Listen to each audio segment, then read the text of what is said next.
Assalamualaikum warahmatullahi wabarakatuh. Assalamualaikum warahmatullahi wabarakatuh. Buya Yahya yang saya hormati, begini Buya, kan di zaman sekarang ini banyak yang menjual rumah, mobil atau motor dengan cara kredit. Nah, tentunya harga kredit dan harga cash itu berbeda atau dengan cara leasing ke bank. Nah, cicilan per bulan maksudnya. Nah, apakah hukumnya itu riba atau bagaimana Buya? Dan kalau misalkan riba, bagaimana yang sudah terlanjur? Mohon penjelasannya Buya. Terima kasih. Wassalamualaikum warahmatullahi wabarakatuh. Assalamualaikum warahmatullahi wabarakatuh. Kredit itu adalah pada dasarnya sah. Jika kredit murni, kredit beneran, kredit beneran. Kredit beneran itu begini kisahnya. Saya punya rumah. Saya ingin jual kepada Anda tempo 10 tahun. Anda boleh bayar setiap tahun adalah 100 juta. Berarti rumahnya 1 miliar. Wah, Buya kaya raya. Contoh saja ya. Jadi kalau saya jual rumah kepada Anda, kemudian karena Anda tidak bisa membayar kontan, maka sebagian pembayaran Anda dahulukan, sebagian Anda cicil. Maka kredit hukumnya sah kecuali di dalam emas dan perak. Hei pengurus dunia perbankan syar'i, kami dukung bank syariah untuk berkembang, tapi Anda harus insyaf. Jangan urusan kredit emas masih Anda jalankan, Anda merusak diri Anda sendiri. Itu bukan transaksi yang mendesak. Orang nggak kredit emas nggak mati, nggak petean bahasa Jawa, masih dipaksa, saya dikirimi surat malahan.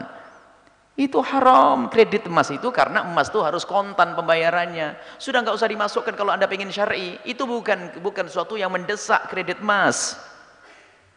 Akan tapi kenapa? Jangan dicoreng diri Anda sendiri. Bank syariah kami dukung, karena kita harus hijrah dari riba.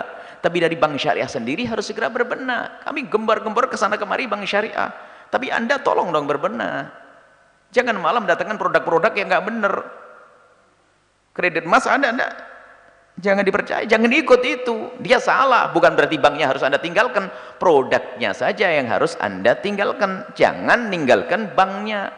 Karena banknya sudah berusaha syariah. Ada beberapa kritik kepada bank syariah yang harus kami berikan. Kritik kepada diri sendiri, itu tanda cinta. Sebab kami mendukung, semuanya hendaknya hijrah. Tapi banknya masih ada kekurangan. Ya, kekurangan itu adalah kita sempurnakan bareng-bareng. Baik, kredit secara umum adalah boleh. Orang jual rumah kredit, jual mobil kredit. Misalnya mobil saya jual kepada Anda. Kalau kontan, saya jual 100 juta. Tapi kalau tempo 10 tahun, jadinya menjadi 200 juta. Jadi saya jual 200 juta, kredit 10 tahun, 100 juta kontan. Ini bukan menjual dengan dua harga, tapi saya menawarkan. Ini juga kesalahan sebagian memahami fikih, dipikir ini adalah termasuk transaksi yang nggak boleh. Loh kok dua harga? Oh bukan, saya akan jual dengan satu harga. Cuman saya tawarkan dengan dua harga. Kalau kontan 100 juta, kalau kredit 10 tahun 200 juta.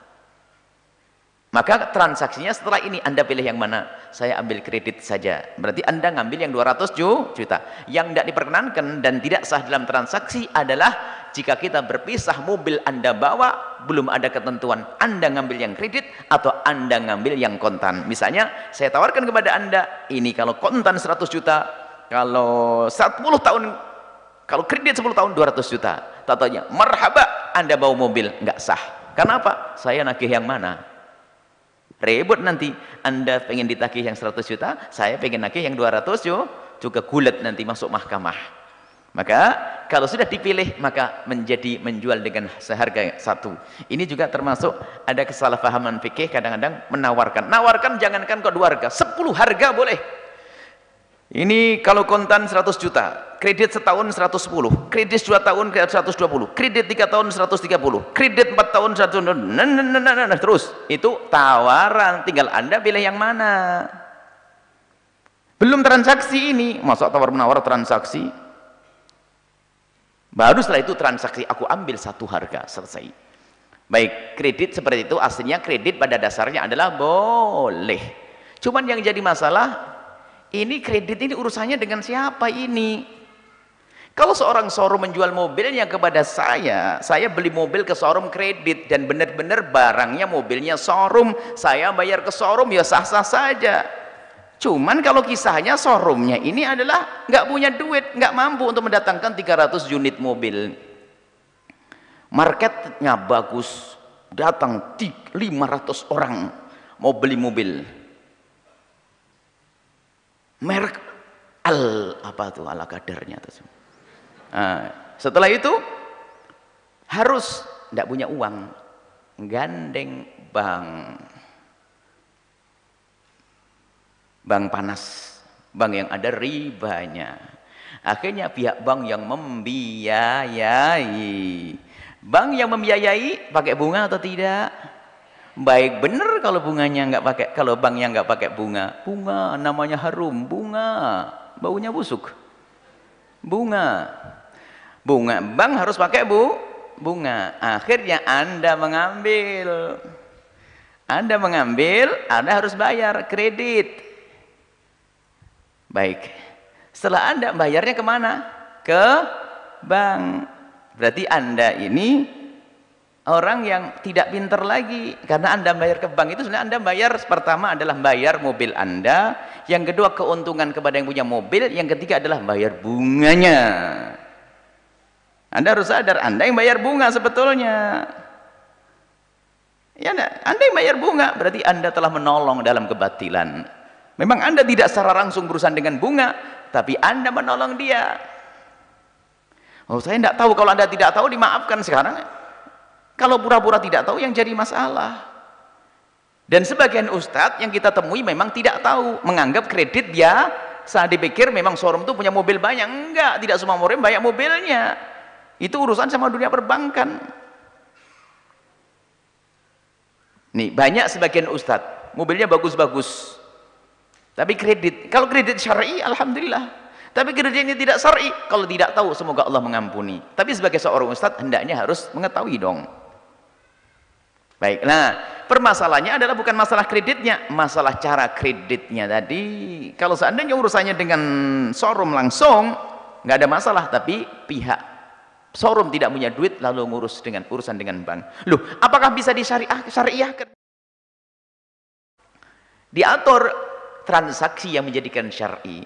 Jadi nanti pihak showroom itu mendatangkan mobil, nanti mobil itu dijual kepada pihak perbankan. Kemudian setelah dijual kepada pihak perbankan, tentu harus ada transaksi seperti itu. Kemudian pihak perbankan mengembalikan kepada showroom untuk menjadi wakil penjualan mobil. Setelah itu penjualnya mobil ini urusan dengan bank syar'inya, dan kami himbau bank syariah sudah harus masuk wilayah ini agar saudara kita tidak masuk. Jadi ini babnya sudah bab murabahah. Jadi pihak showroom itu jual ke bank, banknya jual ke kita. Jadi kita urusan dengan bank, banknya jual ke kita. Berarti kita memberi keuntungan bank, banknya sudah urusan dengan yang punya showroom, maka menjadi syar'i. Sebetulnya hampir mirip, cuman yang menjadikan halal adalah transaksi. Jangan latah. Dan juga kami himbau jangan latah kredit. Biarpun kredit yang benar secara syar'i pun, apakah dihimbau? Entar dulu. Memang kredit nggak harus bayar, kredit kan harus bayar. Setan itu kalau menjerumuskan orang tidak spontan. Kalau spontan tahu ini lubang, masuklah hamba Allah. Nggak mau. Lubangnya sama setan disiapkan di ujung sana. Suruh kredit. Kredit apa? Kredit mobil, kredit rumah, kredit panci, HP. Wah, gajinya mah besar. Berapa gajinya? Alhamdulillah suami saya sudah naik pangkat, gajinya 10 juta. Masya Allah. Mobilnya suami istri 2, 3 juta kali 2, 6 juta. Terus setelah itu apa lagi? Rumahnya 2,5, 8,5 juta. Terus apa lagi? Belum. Anaknya sekolahnya dari mana? Bingung.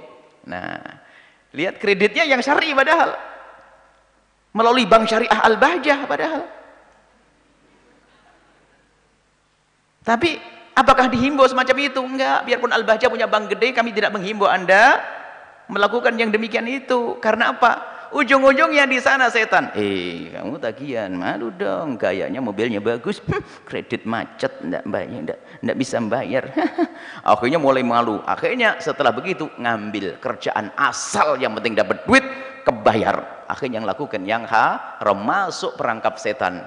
Makanya jangan buru-buru, jangan beli rumah sebelum waktunya. Ini nasihat. Beli rumah kalau sudah ada. Ngontrak enggak apa-apa. Semuanya kita ngontrak. Meninggal tidak dibawa semua kuburannya ke kuburan, ya enggak? Jadi jangan buru-buru urusan. Sampai umroh haji kredit. Tulisannya haji ngutang kredit. Kalau enggak wajib ya sudah. Ini nasihat supaya Anda hidup ini nyaman. Anda tidak dikejar-kejar oleh kewajiban seperti itu. Hidup nyaman. Selagi Anda belum punya uang, jangan maksain umroh dan haji. Selesai.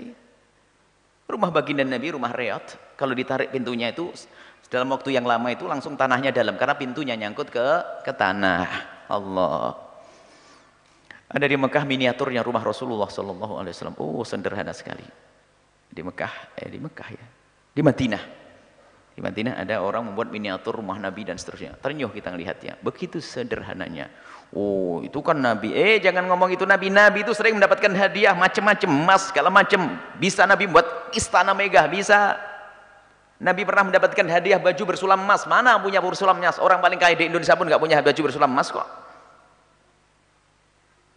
Tapi Nabi mendidik kita agar kita tidak menjadikan ukuran hidup kita dunia. Kalau Allah memberikan kepadamu kelebihan, syukuri, nikmati. Pakai rumah yang rapat, rumah pakai AC, mobil yang enak, tapi ingat dari Allah, untuk Allah. Tapi yang jadi masalah adalah jika kita selalu mengejar dunia, target dunia, target pakai kredit segala macam, tadi babnya kredit. Jadi kalau belum waktunya nggak usah beli ya, nggak usah kredit, ngontrak rumah aja, ngontrak bareng-bareng, tetangganya rame, kontraktor semuanya. Yes. Nah, yang penting baik, nggak usah. Jangan dipaksa diri Anda dengan sesuatu seperti itu. Maka kunci hidup indah, yang luar biasa indah, adalah membiasakan dengan kesederhanaan. Allah.